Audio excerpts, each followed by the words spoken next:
اعوذ باللہ من الشیطان الرجیم بسم اللہ الرحمن الرحیم اللہم صلی علی محمد وعلی آل محمد۔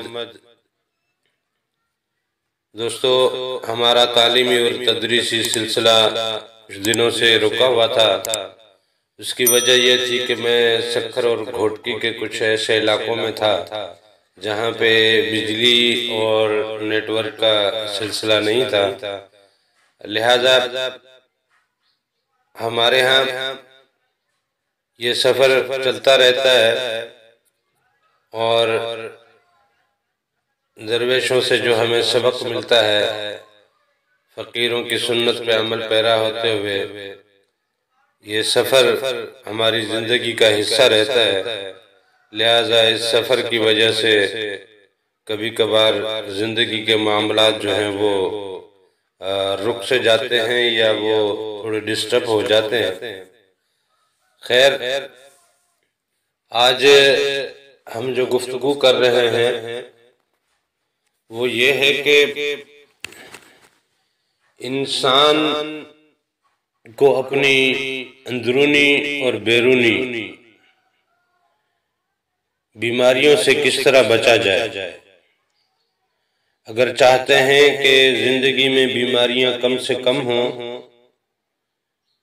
اگر چاہتے ہیں کہ زندگی میں کچھ آسانیاں ہوں، اگر چاہتے ہیں کہ زندگی بہتر طور پہ گزر سکے، اور اگر چاہتے ہیں کہ ہمارے دلوں میں نور رہے، ہمارے قلوب منور رہیں، ہمارا سینہ روشن رہے، ہماری روح بھی اپنی طاقت پرواز پالے اور باقی لطائف بھی اپنی طاقت پرواز پالیں، اور یہ اللہ تعالیٰ کے نور میں اور اس نور کی مستی میں یہ لطائف اپنی اپنی پروازوں میں مست رہیں، اور اس ناسوت میں جو زندگی ہم جی رہے ہیں اس زندگی میں بھی ہمارے ساتھ کچھ آسانیاں رہیں۔ تو اس کے لیے لازم ہے کہ ہمیں دو چیزوں کی پرہیز کرنی پڑے گی۔ اگر ان دو چیزوں کی پرہیز کر لی تو تمام معاملات سہل ہو جاتے ہیں، آسان ہو جاتے ہیں۔ ان میں سے پہلا معاملہ تو یہ ہے کہ ہمیں روٹی کم کر دینی چاہیے، ہمیں روٹی کم کر دینی چاہیے، کم سے کم ہم کھایا کریں، ہمارا معدہ صاف رہے گا، بہت ساری بیماریوں سے اور غلاظتوں سے ہم بچے رہیں گے۔ ہماری جتنی بھی خوراک ہم لیتے ہیں یہ دراصل ہم بیماریاں اپنے اندر لیتے ہیں، چاہے وہ جو پانی ہم پیتے ہیں، چاہے کھانا ہم کھاتے ہیں، یا جو بھی غذائیات ہیں، وہ غذائیات کی وجہ سے ہمارا معدہ جو ہے وہ پھر مختلف معاملات کا شکار ہو جاتا ہے،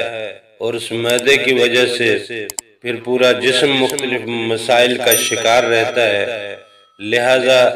ہم جتنا اپنی آنت کو خالی رکھیں گے ہمارے اندر سے گندگی اتنی کم ہوگی، اور جتنی ہمارے اندر سے گندگی کم ہوگی اتنا ہم نور اپنے وجود میں لے سکیں گے۔ اور دوسرے نمبر پہ جس چیز سے ہمیں پرہیز کرنی ہے وہ ہے گفتگو سے پرہیز کریں، جہاں تک ممکن ہو سکے کم بات کیا کریں، ضرورت کے وقت بات کیا کریں، مختصر بات کیا کریں، اور اتنی بات کیا کریں جتنی بات کی ضرورت ہے۔ فضول باتوں میں اپنی زبان کو ہم مصروف نہ رکھیں، کیونکہ یہی گفتگو جو ہم لوگوں سے کر رہے ہوتے ہیں ان میں کچھ ایسے الفاظ ہمارے منہ سے، ہماری زبان سے ادا ہو جاتے ہیں جن کی وجہ سے ہمیں بعد میں پچھتانا پڑتا ہے، جن کی وجہ سے مسائل اور معاملات خراب ہونا شروع ہو جاتے ہیں، مسائل پیدا شروع ہو جاتے ہیں۔ لہذا اپنی زبان کو، اپنی گفتگو کو جتنا بھی کنٹرول کریں گے تو یہ ہے کہ ہم ممکن ہے بہت سے غلط الفاظ اپنی زبان سے ادا کرنے سے بچ سکیں، اور جتنے غلط الفاظ اپنی زبان سے ادا کرنے سے ہم بچ سکیں گے، اتنا ہی ہم ذکر کو اپنی زبان پہ جاری کر سکیں گے،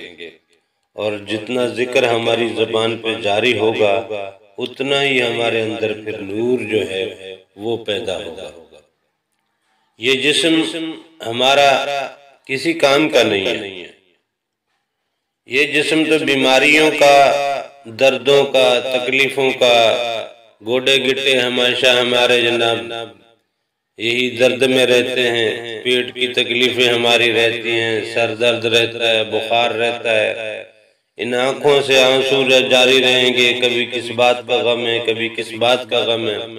کبھی رشتہ داروں کا غم ہے، کبھی برادری کا غم ہے، کبھی دوست احباب کا غم ہے، کبھی اولاد کا غم ہے، کبھی ماں باپ کا غم ہے۔ تو یہ زندگی، یہ جو جسم ہے یہ تو مختلف معاملات میں یہ الجھا ہی رہے گا، لہذا ہم اپنے جسم کو جس حد تک ممکن ہو سکے ان معاملات سے باہر رکھیں اور اس جسم کی فکر چھوڑ دیں۔ اس کی فکر چھوڑنا ہی روٹی کو کم کرنا ہی ہے۔ روٹی جو ہم کم کریں گے اصل میں ہم اس جسم کی فکر کو کم کریں گے۔ جسم کی فکر کم کرتے ہی ہماری غذائی جو ضرورت ہے یا غذا کی جو ہماری طلب ہے وہ آہستہ آہستہ ہماری کم ہو جائے گی، اور اس سے یہ ہے کہ ہماری جتنی غذا کم کھائیں گے ہم جاگ بھی اچھا سکتے ہیں۔ غذا میں ایک نشہ ہے، ہمیں نیند طاری رہتی ہے، ہم راتوں کو پھر جاگ نہیں سکتے۔ اور یہ ہے کہ یار تو چاہے کوئی بھی ہو، چاہے دنیا کا یار ہو یا رب ہو، یار تو راضی رات کو ہی ہوتا ہے، رات کو ہی یار راضی ہوتا ہے۔ دن میں تو بہت سارے معاملات ہوتے ہیں، لہذا دن کے معاملات میں آپ یار کو جو بھی راضی کرنا چاہیں وہ آپ نے تھوڑی دیر راضی کی، پھر کسی اور معاملے میں ادھر ادھر چلے گئے۔ اسی طرح یار کی بھی توجہ ادھر ادھر بھٹکتی رہتی ہے۔ رات کو یار بھی یکسو ہوتا ہے، رات کو آپ بھی یکسو ہوتے ہیں، تو لہذا یار کو راضی تو رات کو کیا جا سکتا ہے۔ اور اللہ تعالیٰ کا تو معاملہ ایسا ہے کہ وہ تو خود فرماتا ہے قرآن پاک میں کہ یا ایھا المزمل قم اللیل الا قلیلا نصفہ او انقص منہ قلیلا، اے چادر اوڑھ کے لیٹنے والے یا اے چادر اوڑھنے والے، راتوں کو کھڑا ہو جایا کرو، اٹھ جایا کرو، راتوں کو اٹھ جایا کرو، آدھی رات یا آدھی رات سے تھوڑا کم ہی صحیح، لیکن رات کو اٹھا کر۔ اصل میں رات میں ہی اللہ تعالیٰ نے ساری کائنات کی ارتقاء کے راز رکھے ہیں۔ زمینوں میں جو فصلیں کمپلیں نکالتی ہیں وہ سارا ارتقائی معاملہ جو ہے دن بھر سورج کی توانائی اور دوسری توانائی وہ اپنے اندر لیتے ہیں، اور رات کو اس توانائی سے یہ پھر ارتقاء پاتے ہیں۔ اسی طرح انسان ہے، انسان بچے ہماری آنکھوں کے سامنے ہوتے ہیں، سارا دن ہمارے سامنے کھیلتے رہتے ہیں، رات کو سوتے ہیں۔ اس طرح کرتے کراتے بچے بڑے ہو جاتے ہیں، تو بڑے ہوتے کس ٹائم ہے اس چیز کا اندازہ ہمیں اس لیے نہیں ہوتا کہ وہ رات کو بھی سو جاتے ہیں، ہم بھی رات کو سو جاتے ہیں، اور رات میں اپنی ارتقاء پاتے ہیں۔ تو جتنے بھی معاملات ہیں، چاہے تخلیقی معاملات ہیں، چاہے تحریری معاملات ہیں، چاہے تکلیمی معاملات ہیں، جتنے بھی معاملات ہیں، چاہے وہ نورانی معاملات ہوں، میچور لیول پہ یہ جو اگر زندگی میں کچھ ان معاملات نے رزلٹ لینا ہوتا ہے تو وہ رات میں ہی یہ رزلٹ لے پاتے ہیں۔ لہٰذا جتنی کم غذا کھائیں گے رات کو زیادہ جاگ سکیں گے، جتنا کم گفتگو کریں گے اتنا اپنی زبان سے غلط الفاظ کی ادائیگی کم ہوگی، جتنی غلط الفاظ کی ادائیگی کم ہوگی اتنا ہی ہمیں ذکر کرنے میں زبان کو طاقت ملے گی، اور جتنا زبان کو ذکر کرنے میں طاقت ملے گی اتنا ہی ہم اپنے اندر نور پیدا کریں گے۔ لہٰذا ہر مرض کا علاج تو بس یہ ہے کہ ہم اپنے منہ کو کنٹرول میں رکھیں، چاہے وہ کھانے میں ہو چاہے گفتگو میں ہو، ہمارا منہ کنٹرول میں رہے،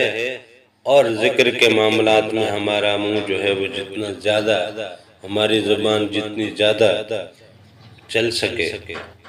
تو یہ ہر مرض کا علاج ہے۔ اس کے بغیر دنیاوی امراض اور روحانی امراض کا حل نہیں ملتا، اس کے علاوہ کوئی حل ہے ہی نہیں۔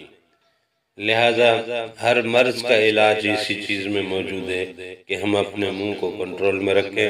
جتنا کم ہو سکے ہم اپنی غذائیات لیں، اور جتنا کم ہو سکے ہم اپنی گفتگو کیا کریں، اور جتنا زیادہ ہو سکے ہم ذکر کیا کریں۔ یہی ہمارے تمام جسمانی اور روحانی امراض کا علاج ہے، اور اسی سے ہی ہم صحیح شفا پائیں گے۔ جزاک اللہ۔